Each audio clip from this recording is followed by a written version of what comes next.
Hello, my name is Amy Harris, and I will be showing you how to do papers in APA format according to the 6th edition. What is APA style? It's a format for writing and documenting academic papers in the social sciences. So this includes business, social work, psychology, and it is an important style for us to use.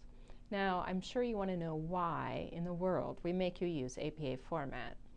First of all, it's to allow those who read your paper, i.e. your professor, to access the information. Other researchers want to be able to see the same information that you have. Second, we want to give credit to the original writers for their ideas.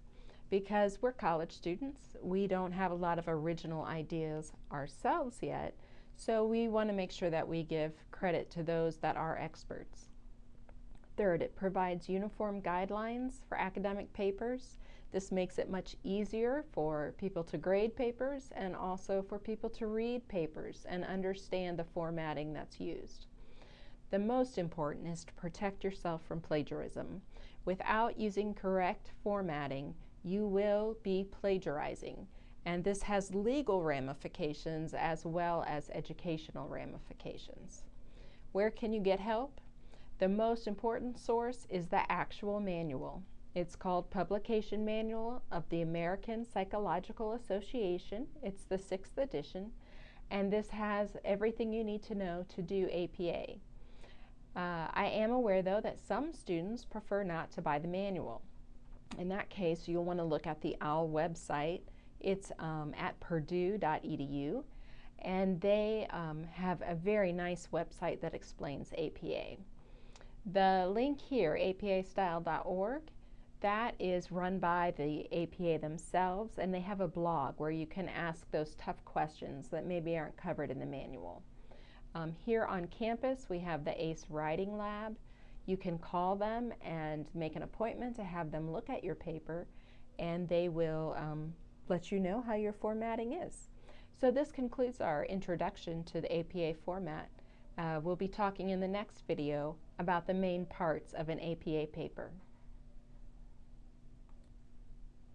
In this video, we'll be talking about the 4 page types in APA.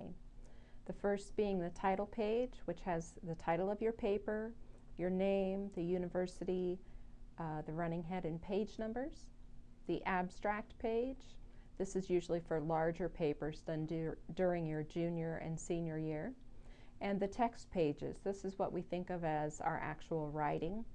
The references page, or bibliography it's sometimes called, lists all the sources that we've used in our paper. So let's take a look at the title page. You'll notice that we have a running head at the top. This is in lowercase, running head, colon, and then in all caps will be the title of your paper. It's usually abbreviated, so it's only 50 letters. That's the maximum you can have. Notice that your page number is in the top right. Then in the middle of the title page, you'll have the title of your paper. Notice that the big words, I'll start with capital letters, and then you'll have your name, and if you're doing a group project, the names of everyone in the project that work together on it. And of course the name of the university, which would be Southeastern in this case. Alright, so that's the title page. Not too hard other than getting the running head to work. Abstract page, you may not need to do this. If it's a short paper, your professor will probably not ask for one. But if it's a longer paper, it's just a brief summary of the paper, basically one paragraph that just explains what this study's about, what this paper's about. It can only be between 150 to 250 words, so keep that in mind. The next part is what we think of as the writing that we do, the text page. So you'll notice that our running head is somewhat different. We just have the title of our paper in all caps. The page number is still in the right-hand corner. Then if you drop down a line, you'll see again, we repeat the title of the paper. Sometimes I think this is just APA's way of giving us an IQ test. Can we follow directions? But anyway, we put the title there. It is centered, and all the big words start with a capital letter. There are 1-inch margins all the way around.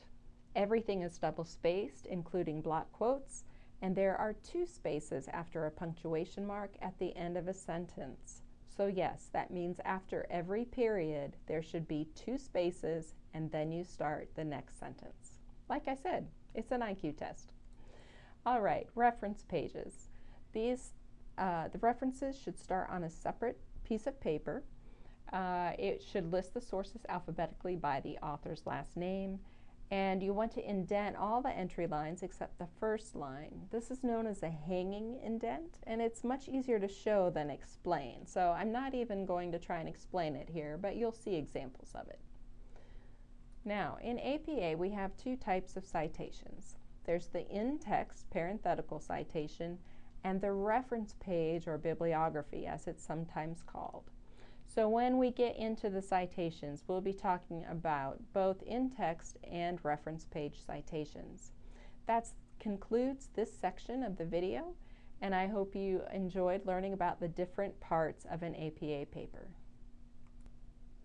So in the last video, we talked about there are 2 types of citations. The in-text parenthetical citations, that's what's inside your paper, and then the reference page or bibliography, and this is where we have the big citations that list all the works we've used in the paper. And so we're going to focus on the reference page. You'll notice that wheel is bigger because that takes the most work, and this is usually where students have the most difficulty. Once you've done your reference page, the in-text citations are much easier, so do your reference page first. All right, now, what should be included in a reference page? You want to list every source that you make reference to in your paper. You also want to make sure that you provide all the information necessary for a reader to locate and retrieve your paper. Your professor will want to see the documents, the articles that you used in your paper, and it's in your best interest to make sure they can access them. So that's part of the goal here. Each retrievable source must be cited in the reference page and also in the paper, so we shouldn't have any loose ends. Now, the format for the reference page is pretty simple. You'll follow this format for everything that you use in your reference page. So we always start with the author's name, then the publication date, which is usually in parentheses, the title of the work, so that's the title of the book or the title of the journal article, and then publication information. Publication information is where things can get tricky, especially when we get into websites and things like that. But you'll see that all these citations follow that same format. So here's a sample look at a reference page. You'll see that we do have in all caps in the top left. We still have that title of our paper. And in the right-hand corner, we're now on page 16, so this is a pretty long paper. References should be centered. Notice that it's references plural. Please do not underline it. Do not make it bold. It should just be regular Times Roman or something similar. Then we start with the A's because it's in alphabetical order, listing our sources by the author's last name. So you'll see we have Anderson, AK, starting us out.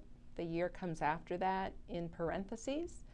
Then the next one is Anderson, AK, plus some other people that helped write this article, and so on. So that's a basic look at the reference page. Let's get into some details. The easiest thing to cite is a book. So we're going to go with a book, print or paper version, nothing fancy here.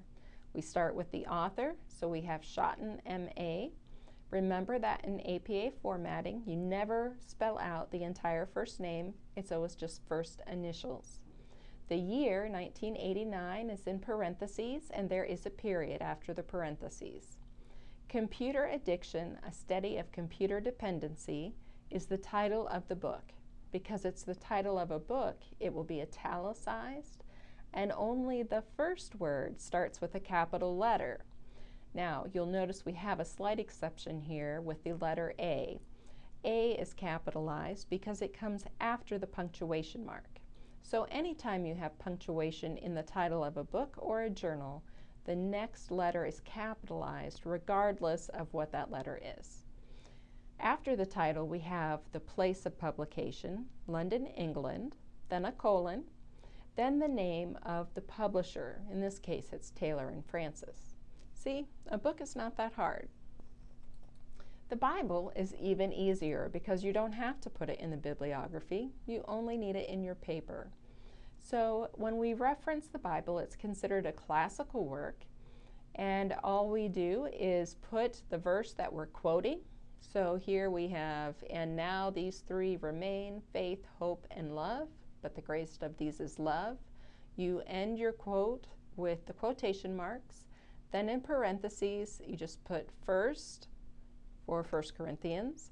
Corinthians is abbreviated, and all the abbreviations are in the APA manual. Then we have chapter 13, verse 1. You do spell out the translation that you're using. Just keep in mind a non-Christian may be reading this, and they might not know what NIV stands for. So by spelling it out, we've just made that clear to our reader. Okay, something a little more difficult than a book is a book with an editor. Usually this happens when you are using your textbook as a source. So the textbook will have different authors that have written the different chapters, and then there's usually one editor that kind of oversees the publication of the book. So we start with the editor instead of the author. So we have Vanderboss, GR, again, first initials. Then in parentheses, we put ED period to signify this is the editor, not the author. The year, 2007, is in parentheses.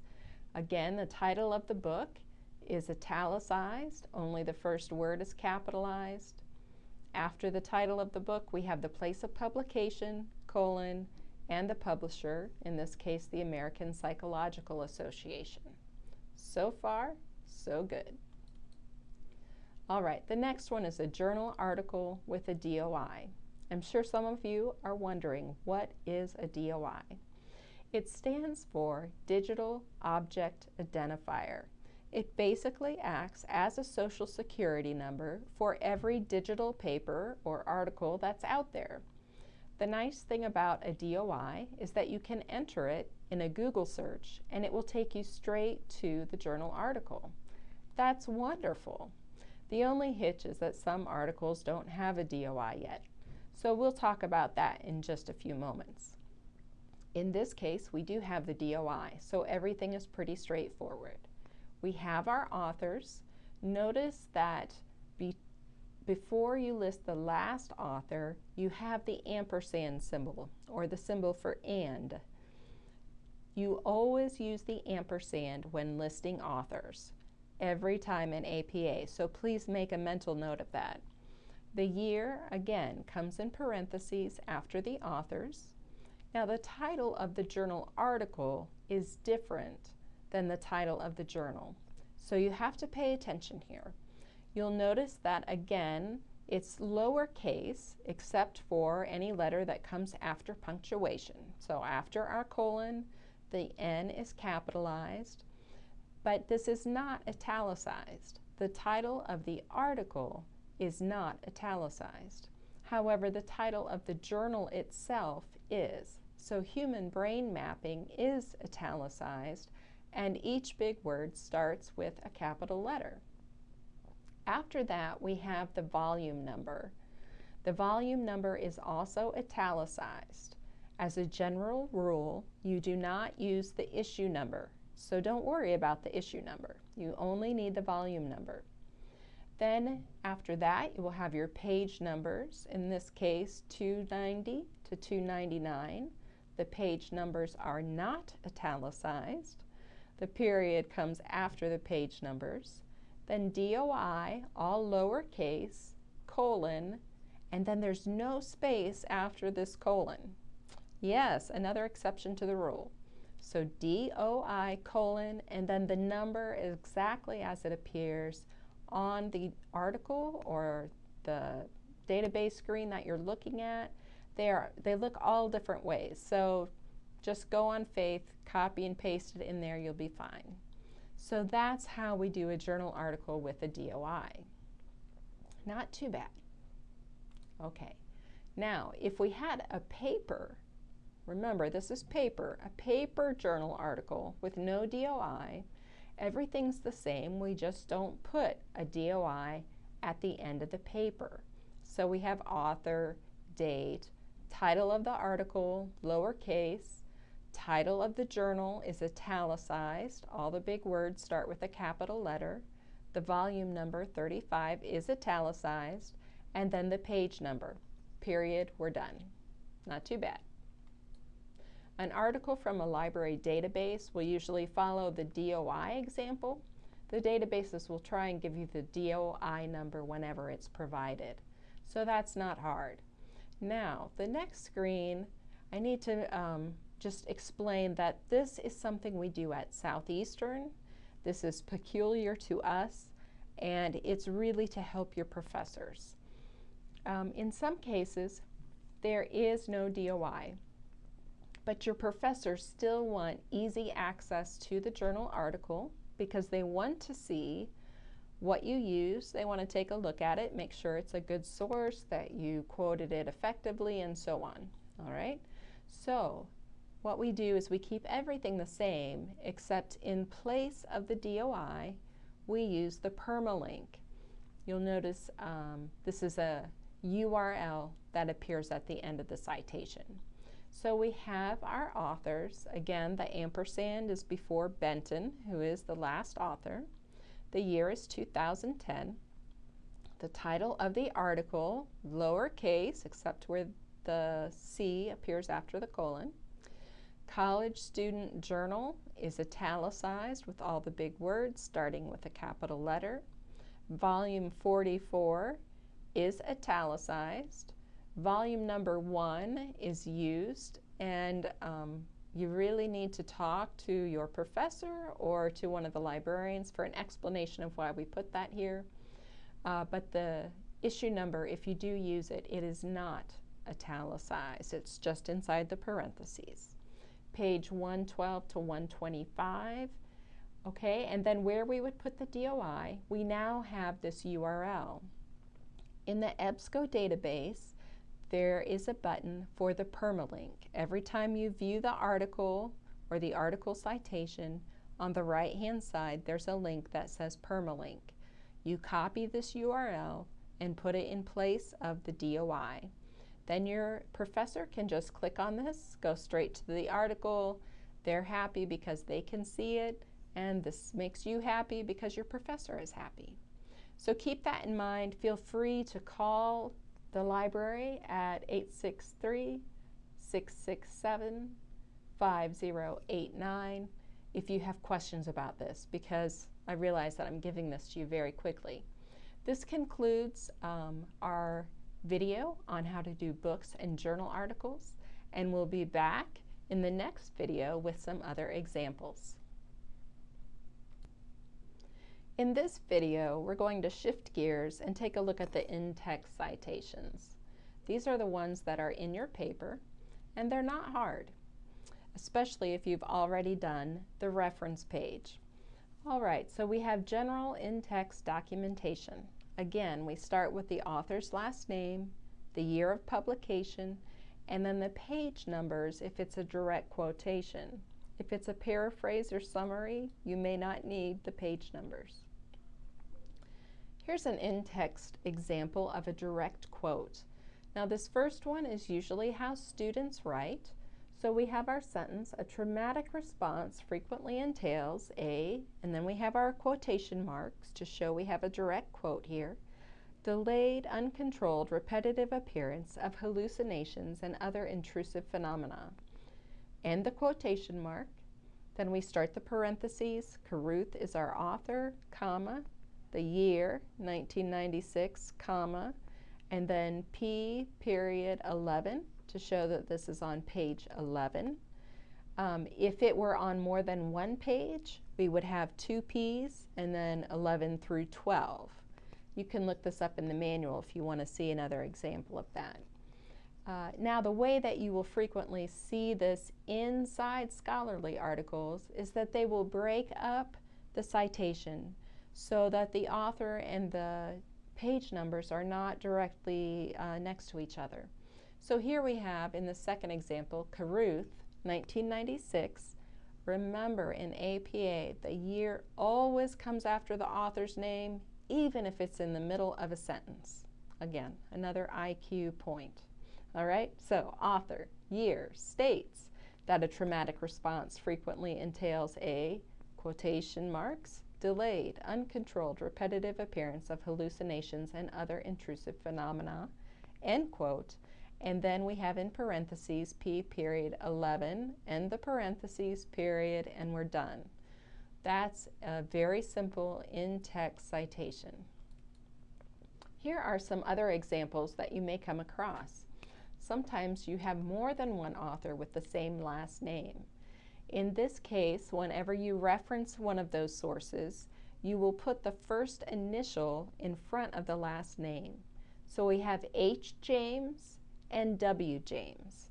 And again, the year always comes after the author's name. Our next example is when you have two or more works in the same parentheses. This often happens in social work when we're talking about several studies that have come to the same conclusion. So in this case, we have 3 studies that we are including.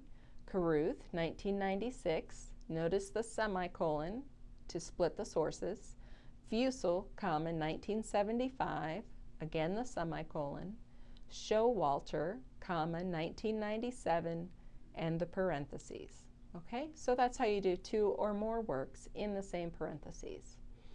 If you have a work with 6 or more authors, then you will have just the first author in the parentheses, so in this case Smith, then et al., which is Latin for loosely everyone else, comma, and then the year. All right, so that way you don't have to cite all 6 or 20 authors. If you're citing a specific part of a source, rather than give a page number, you might give the chapter number or that it's an introduction. So you'll see we have an example here where we have the author Jones, 1995, comma, chapters abbreviated to, and the parenthesis. Okay, now I'm going to show you an example of a text page. Notice this is not double-spaced. It should be, but because of the limitations of PowerPoint, it's not. Okay, but you'll see that we have a citation here, Rosler et al. So we know we have 6 or more authors in that article. The year is 2005. The citation at the bottom has Anderson 2005, Calvo and Lang. We're just listing other studies that have come to these same conclusions. All right, so that's how your text page should look. Now, where can you get help? Because at some point you will need it. Even I cannot memorize the entire manual. So remember, we have the ACE Writing Lab on campus. You can call them at 863-667-5137 and set up a time for them to go over your paper, go over your APA citations. They're not going to make the corrections for you, but they will guide you and answer questions as to whether you've done it right. You can ask a librarian. I've given you the direct extensions for me, Amy Harris, for Kathy Kempa, and for Glenn Pearl. Remember that the OWL website is available at Purdue. That's a wonderful site to use. And we also have the Ask a Librarian service, which is 24/7. And you can click on that. They'll recognize that you're a Southeastern student, and they will be able to answer APA questions as well. I hope these videos have been helpful, and I look forward to talking with you and helping you with your APA in the future. Goodbye.